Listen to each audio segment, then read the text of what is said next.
हर व्रत के पीछे एक विधि और कथा होती है जिसे निष्ठापूर्वक करने और सुनने मात्र से हमारे जीवन के कष्ट मिट जाते हैं, गरीबी दूर भाग जाती है।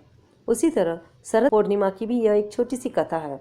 शरद पूर्णिमा की रात जब चंद्रदेव अपनी अमृत वर्षा करते हैं, तब हम सबको उनसे प्रार्थना करनी चाहिए कि हमारे जीवन में के सारे दुख और क्लेश दूर कर दीजिए, हमारे जीवन में प्रेम और शांति प्रदान कीजिए। शरद पूर्णिमा की रात को चंद्रमा अपनी पूरी रोशनी में चमकता है और इस दिन को कई पौराणिक कथाओं से जोड़ा जाता है। एक कथा के अनुसार इस दिन भगवान श्री कृष्ण ने गोपियों के साथ रासलीला की थी। एक अन्य कथा के अनुसार इस दिन समुद्र मंथन हुआ था जिसमें अमृत निकला था। इस अमृत को पाने के लिए देवता और असुरों में युद्ध भी हुआ था। एक और कथा के अनुसार एक गांव में एक गरीब ब्राह्मण रहता था। वह बहुत ही गरीब था और उनके पास खाने के लिए कुछ भी नहीं था।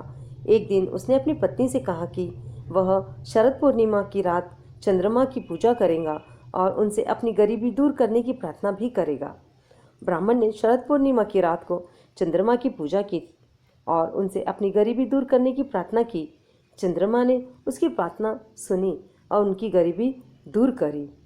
शरद पूर्णिमा की रात को चंद्रमा की रोशनी में खीर रखी जाती है जिसे अगले दिन प्रसाद के रूप में बांटा जाता है।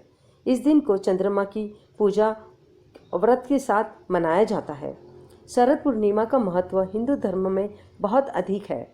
इस दिन को चंद्रमा की पूजा और व्रत के साथ मनाया जाता है। इस दिन चंद्रमा अपनी पूरी रोशनी में चमकता है जो जीवन में सुख, समृद्धि और शांति की प्रतीक है। शरद पूर्णिमा की पूजा। शरद पूर्णिमा की पूजा करने के लिए निम्नलिखित चरणों का पालन करना जरूरी है। पहला, स्नान करें और स्वच्छ वस्त्र पहने। दूसरा, एक साफ स्थान पर पूजा की थाली सजाएं। तीसरा, चंद्रमा की पूजा करें और उन्हें अर्घ्य दें। चौथा, खीर बनाएं और उसे चंद्रमा की रोशनी में रखें। पांचवा, अगले दिन प्रसाद के रूप में खीर सभी को बांटें। आप सभी को शरद पूर्णिमा के निमित्त हार्दिक शुभकामनाएं।